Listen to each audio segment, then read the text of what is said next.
Thanks, Alex.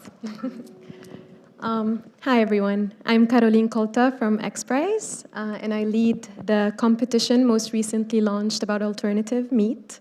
And I'm here with Nieves, and we're going to have a chat about her and the competition. So I hope you enjoy. It's just going to be a conversation. So first, I wanted to give you all an overview of what XPRIZE does. If you're not familiar, XPRIZE is a nonprofit foundation. What we do is design and operate large-scale competitions to try and tackle issues and gaps that have either an environmental focus, or we also work in education, health, and more than one field. Food is one of our focus areas, so we designed Feed the Next Billion, targeting alternative proteins. And when we did the research about 2 years ago, what we saw is most companies in this space are focused on ground products that are in the market currently. And there was a gap back in 2019 with companies not really focused on structured products. We also saw gaps in nutritional profile and focus on the environmental footprint and sustainability. So we designed the competition with that in mind. We launched back in December, and we selected 28 semifinalist teams this summer, and Novel Farms is one of those semifinalist teams, so it's very exciting to be talking to Nieves today. Nieves, please introduce yourself. Tell us a little bit about your team and how you kind of learned about XPRIZE and what encouraged you to apply. Hello, everybody. My name is Nieves Martínez-Marshall, and I am the CEO of Novel Farms, a company that my co-founder Michelle here in the audience and I founded right in the midst of the pandemic, right in the lockdown, to focus exclusively on producing whole cuts of cell-based meat. The same thing as XPRIZE noticed in 2019. My co-founder and I noticed last year, thinking, okay, this cellular agriculture industry, I'm seeing burgers, I'm seeing sausages, and why there are no, pork tenderloin or, beef steaks. There are a few out there, but not that many, right? Why all the companies choose to do this and not the other one? And both my co-founder and I, we're molecular biologists by training. We actually we spent the majority of our lives doing basic research in academia here right across the bay at UC Berkeley. And when we found out, I was working on producing vegan collagen at a startup, and it's when I realized, okay, to make meat, you really need to mimic how muscle is formed in the animal body, right? So basically, collagen is the main component of the connective tissue of animals. And for us, because we see everything as molecules, I see you as molecules, collagen is an extremely complicated molecule to produce and purify. So we started thinking, is like, how can we start talking about the industry. I mean, not at that moment, not thinking about starting a company actually, but just purely from the, scientific point of view. It's like, how do we solve this, or how are they gonna do it? and we start talking and we realize that, we have different skill sets, and we kind of started talking and came out with an idea. And we were like, wait a minute, maybe this works. So that was this eureka moment, right? And then, yeah, we were able to, raise some money and test it in the lab. And we were like, woo. And then we found out about XPRIZE, said, okay, this is the competition for us. So that's how it happened. Great. And one of the things we focus on in designing a prize is we don't really think of a solution. We just want to see what companies or startups can come up with, and we were very surprised to see multiple approaches apply for this competition, trying to tackle structure in very unique ways. And I'd love to hear from you about how Novel Farms is approaching structure specifically and what you're seeing from other companies in the competition as well. Yeah, that's actually it's super exciting to see all the other companies, different approaches, and the end goal is producing the same product, right? So that's how it's very important to bring scientists from all over the world, and not only companies with a lot of funding, but also scientists from different universities and just, just brainstorm about a solution. So basically, for instance, we are very big fans of, air protein, Lisa Dyson, right? Like how she uses microbes and air to produce protein. Then there are other companies like the one from Professor Andrew Pelling, Whiteboard Foods, who uses cellulose as the base of the scaffolding material, right? And then there are other companies that are focused on different assembly methods of the materials to produce these scaffolds, like electrospoon nanotechnologies like Boston Meats. So Novel Farms, what we are, perhaps because of our background, we are inspired by Mother Nature, and we really want to mimic the process as it happens in the body, because our knowledge comes from within the cells, how in the molecules, right? So basically what we are working on is producing the meat in situ, like basically seeding the scaffolding and getting the cells to form muscle fiber and exercise and really get dense, like really create muscle. So yeah, and also in the competition, one thing I want to mention is we're only focused on chicken and fish alternatives. So we're not allowing beef and other products in the market to be eligible for the competition. And I wonder how you would approach these different cuts, especially between chicken and fish, and maybe other products that you're thinking of producing in the future. Yeah, that's a very good question, because it's not only saying, okay, we're making a structured product. The question is like, what's the difference between a brisket and a pork tenderloin and fish? For instance, fish is extremely challenging because you have to get this flakiness. This is completely different from beef, right? So again, coming down to the molecular level is like, for instance, what makes meat tender? Like, again, like in the connective tissue, we have collagen, but we also have like dozens of other proteins, and each of them have a different function, right? So, yeah, that will be a process of really fine-tuning the scaffolding, like where the cells bind, to really come up with, the different textures. And what are the steps that you would think of while you're approaching this structure? Because we were talking about this earlier, and you mentioned there are certain steps you're thinking of, things that need to happen in order for the product to function in the end. And I'm wondering how you would break this down for someone who might not be a scientist, for example. Because I'm not a scientist. I love to explain the process, because so first of all, here, everybody is hearing about scaffolding. Okay, more or less, we get the concept is, a structure where the cells bind. In particular, muscle cells need to adhere to a surface. If not, they actually commit suicide. They really, they really do. They feel really sad, and they're just like, I have no purpose in living. So once we achieve attachment of the muscle cells into the scaffolding, there are many more things that need to happen to form muscle. One of them is we need to make the muscle cells fuse together. So we have to tell them to do that. And then we also need to align them. Like they need to form a specific, lines and get really shrink together and really make a dense product. So those are things that scaffolding is just the beginning. You really need to exercise the muscle the same way you go to the gym, and to get a bicep, really strong. We need to do that in situ, and for that we need a bioreactor vessel that has not been designed before. Right. Yeah. So how do you begin to design one? Because yesterday we were having this discussion on stage, and folks were talking about what needs to happen in the bioreactor world for scalability to happen. But it seems like you need a different bioreactor just to produce the prototype, to make a proof of product. So how are you approaching that? Yeah, so funny enough, we're both scientists, but we started thinking about the concept of the design, and we realized that we need to tell the engineers what happens at the molecular level, right? So because engineers are very great at producing the bioreactor vessels, etc., but we really need to translate all the things we need to happen in there. So it's going to be a process to really build the bioreactor from the ground up.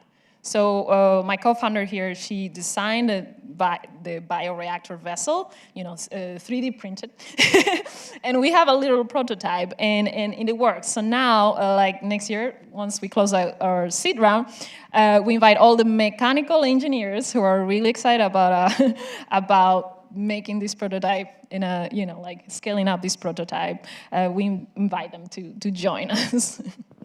And it seems like, so from what I've seen, just being new to the industry in 2019 and learning more and not being a scientist, at some point you would think, oh, it's being done, you don't really need new players in this space, but you're a new company and you're still approaching new problems. And as you said, there are so many approaches.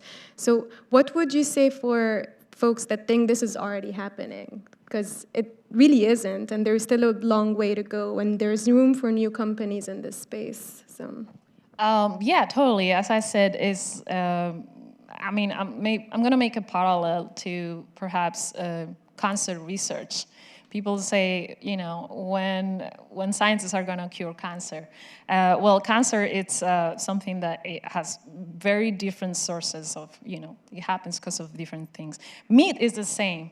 It's like there's so many things that make meat the way it is. So we need like all the different skill sets. So I would encourage, everyone to could really, come into STEM and then and approach this problem. yeah.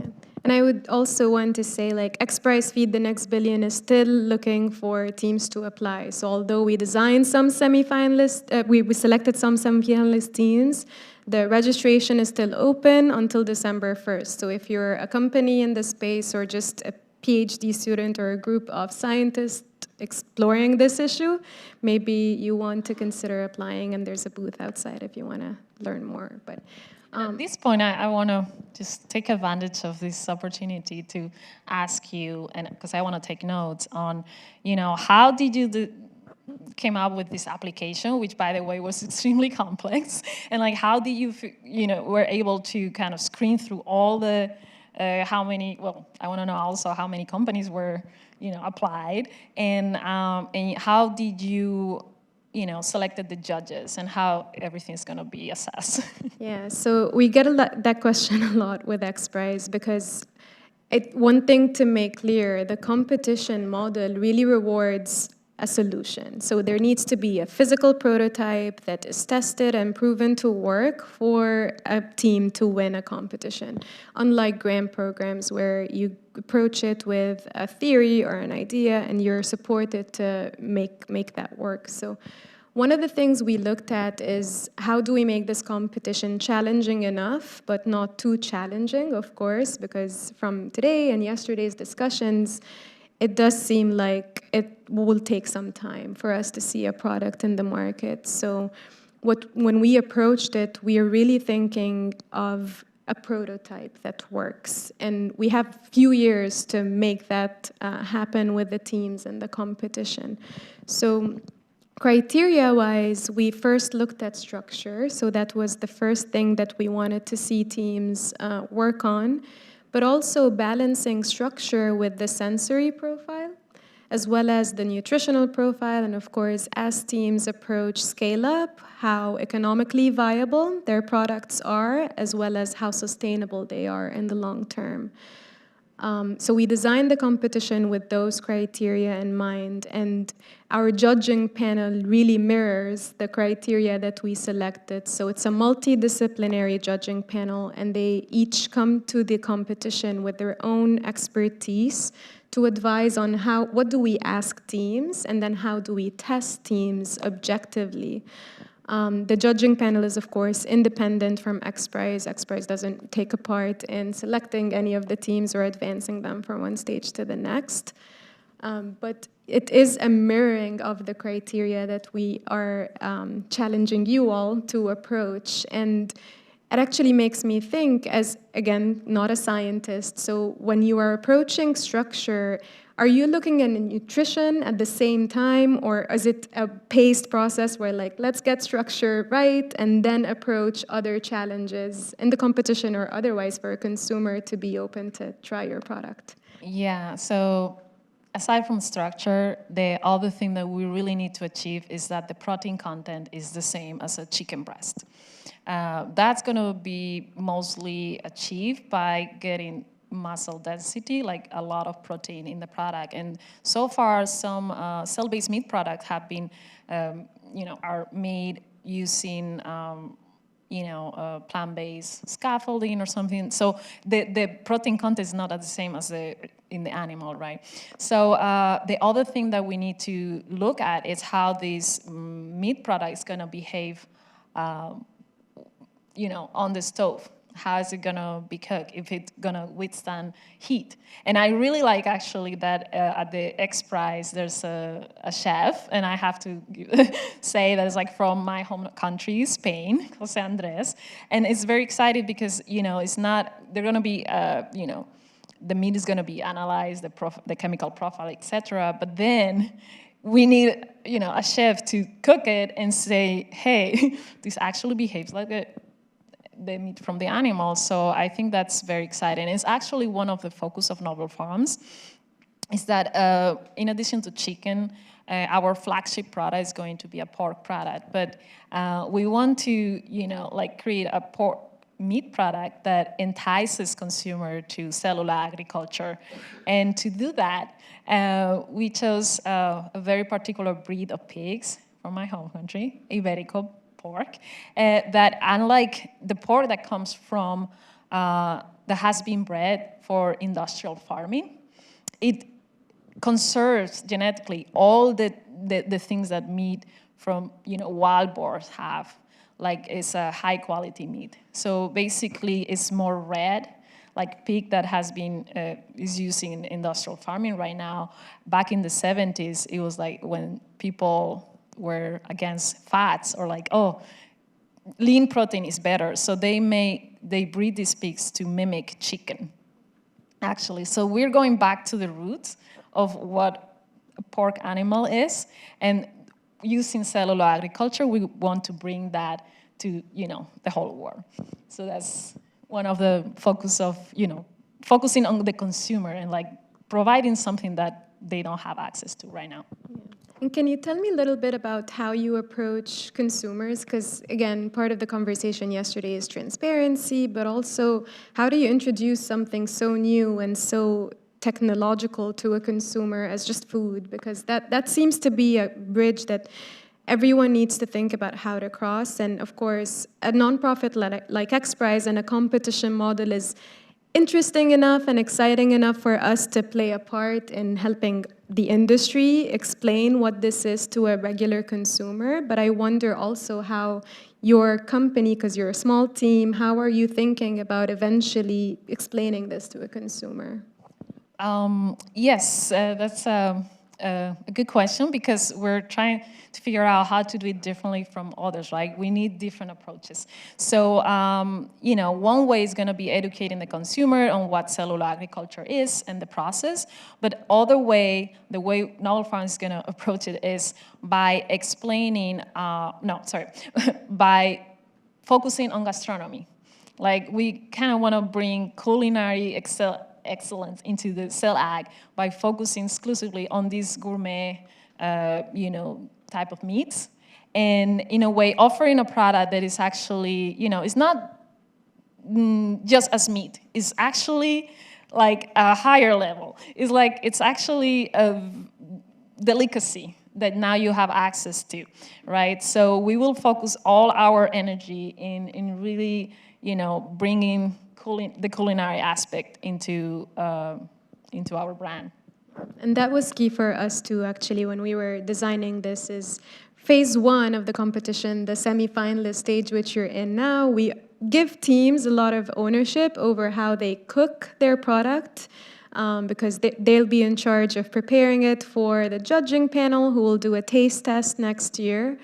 But in the final stage, what we do to all of you to make it more difficult and challenge you a little bit more is we take that ownership away. We actually hand over the product to a chef or a group of chefs that will test the product for how it operates and how it performs while it's being cooked. So it's not just the teams or the companies in this sector cooking it up and making it for consumers. It's actually, the idea is to eventually have consumers cook the product themselves, which I think is something most companies are still kind of guarding at this stage. I don't know if you have thoughts about when you think that will be the case where consumers are interacting with these products one-on-one. Whoa, that's a question of scalability, right? When are we going to be able to have enough material to provide to consumers? We, as one of the youngest companies in the space, we still have a little bit of time. But what I'm looking forward is to next year to have like upside foods and wild type products in the market. So we will learn from that experience as well. And yeah. So that's what we like to see in the competition as well. We usually see teams merging or learning from each other and actually offering some support to each other during the competition, which I think this industry is really hungry for, is that collaboration. And I overheard collaboration in the previous session as well. It was something that the industry is really looking forward to. So one of the things too is we're looking at next year, and I think everyone in their own kind of work is approaching 2022 with their own objectives. Of course, there will be a big testing event. Look out for the announcements on that for XPRIZE to test all the semifinalist teams towards the same time next year. And I wonder what you're looking forward to at Novel Farms for next year as well. As a new company and a young company in this space, what are your priorities? Yes, so basically, closing our seed round is one of them, growing the team, and preparing this tasting event for our own product. And as part of our, product portfolio, once we obtain the Iberico fresh pork prototype, there's another aspect that is like this dry cure version of it, which is actually one of the most luxurious, cure meats in the world. So one thing that we're excited about is moving from structure to flavor. So basically the meat, actually the flavor of meat, it also depends on what the animals eat. Like this type of pork, they eat acorns, is full of antioxidants, right? So one aspect that we're going to start looking at is how do we create a media to fill the cells to mimic what the animals eat in the fields. So that's one of the things that we're also very excited about.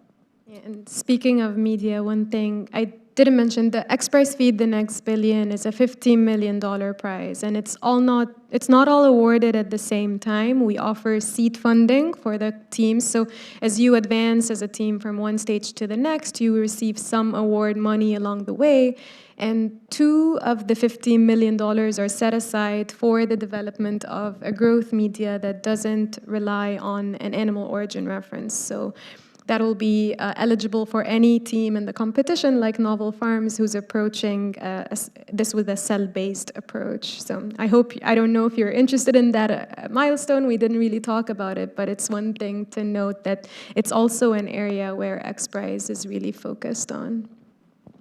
Yeah, and I kind of would like to invite people to ask questions at this time, because, just the two of us here, we want to encourage you to ask questions. Yeah, I believe there's a mic over there. If you have any questions about XPRIZE or Novel Farms, please come over.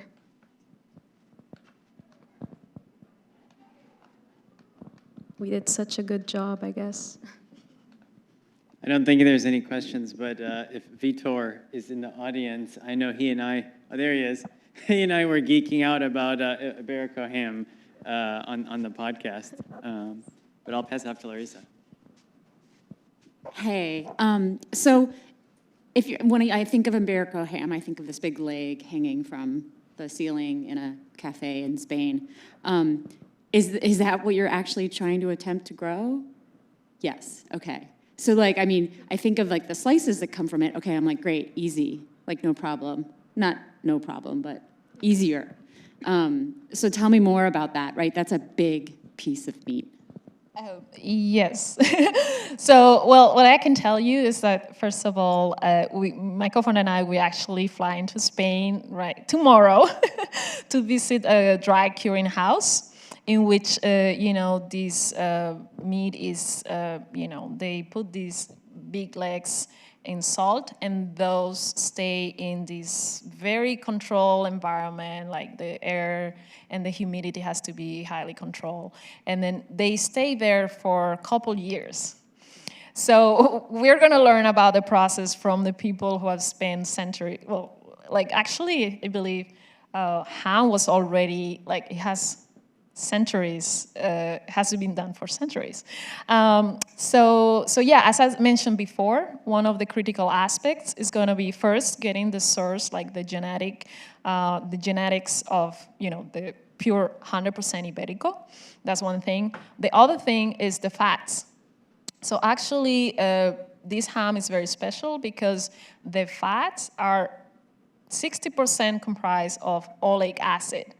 So these cells are very good at creating these healthy fats, and we'll have to make sure they behave as they should, right? And then as the media, so really mimicking the acorns. Like there's so many Iberico pigs here in the States, but I believe sometimes they feed them peanuts or other types of food. So we're gonna go analyze the flavor profile of jamon, and then compare it to our prototype. Of course, we use an edible scaffold that we don't know yet if it's gonna, change the flavor profile. So that's all things that we're excited to look at, and yeah, we will not stop until we get, exactly that flavor, because that's what. So if I compare you to what you're doing to like a cheesemaker, hard cheeses take a long time, and they have to basically, it's like money on the shelves while they wait for them to age, which is the same thing that you'll have to do. You essentially can't even taste it. Exactly, that's one of the other things. So what we're gonna do is, first of all, put some cell-based meat in the traditional curing houses, okay? Just let it sit there while we do the other thing. And then we're gonna approach it through, the scientific, view and say, okay, what happens chemically? Like why salt is making, this ham get this flavor. So one of the things that we can try is to dry cure slices instead of the whole thing, and then start comparing it to why is it different. Other things that we will do is, studying the chemical pathways. So that's slices is the first approach we're gonna try. Hi, my name is Megan. Iberico is considered a luxury product. While the high price point means that it might be easier to reach cost parity with conventionally produced ham, could you comment on how accessible Novel Farms sees its product? And do you see your product as a luxury product to be sold at a high price point?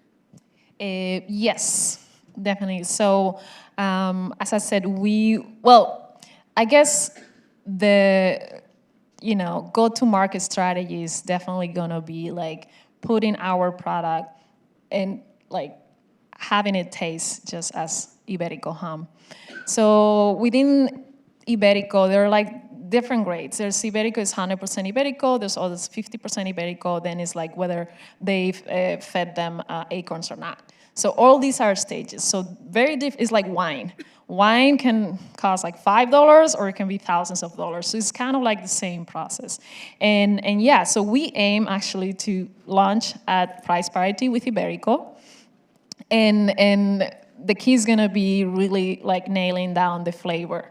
And the thing is some investors ask me, well, this is a niche product, they're not, maybe Americans they're not care about Iberico, or why is it that it's not on the grocery store? We see a lot of prosciutto, right? So the reason for it is not that Americans don't like Iberico, it's mainly that there's a law in Spain that caps the production of Iberico pork to maintain the quality. So there are not as many, I believe just a few hundreds of thousands Iberico pork that can be produced per year. So the reason why it's not here is because there's like, Spaniards, they all keep the Iberico for themselves. If you go to the grocery store, you see the shelf where Iberico is empty, and then the other ones and if you compare side by side, the color is different. The fats, the marbling is different. So I'm confident that once we nail down the flavor and the texture, we will be able to launch a prize variety. And we have time for one more question. Hi, everyone. Vitor Santo from Eat Just Good Meat.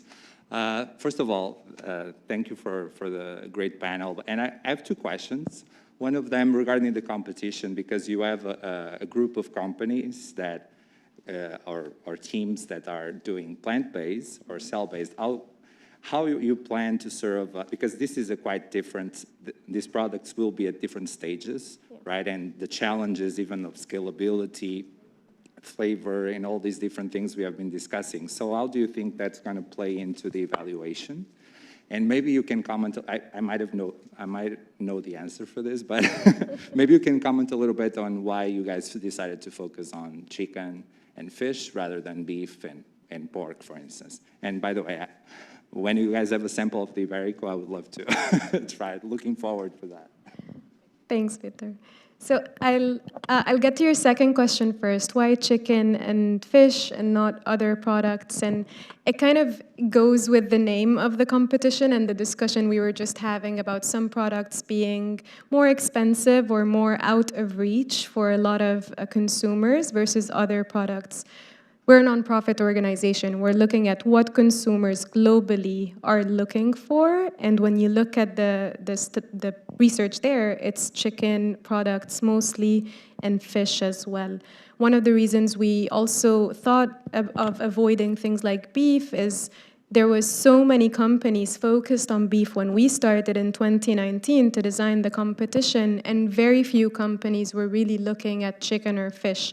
And that makes sense from a commercial sense. You're putting so much work and investment into the work, and you want a product that will have a good return. And the role of a nonprofit like XPRIZE is to shift the attention a little bit towards what consumers all over the world are really looking for. And that's also part of the reason why we focused on structured. I'm not from the US, I'm from Egypt originally, and we don't eat a lot of burgers, we don't eat a lot of sausage. We look for a conventional chicken breast, and we cook that at home to eat. So that is part of the reason why we focused on chicken and fish. For your first question about evaluating different approaches, and we kind of touched on how many different approaches are in the competition, we really are solution agnostic. That's how we like to say it at XPRIZE, and we expect approaches in any competition to be very different. And the idea is to compare all these different approaches the exact same way. So that's the test, is whatever approach you select, this is the criteria that you have to try and meet, and then we compare these companies to each other kind of at a level playing field, which of course, when you look at the criteria, some areas are probably more challenging for plant-based meat, and then other areas are more challenging on the cell-based side. So at the end of the day, it's challenging for both approaches, and we'll see how teams compare when we do the testing next year. Thanks for the questions. Okay. Looks like we're at time. Yes, thank you very much. Thank you so much. Thanks everyone for your attention and participation. Thank you very much. Thank you.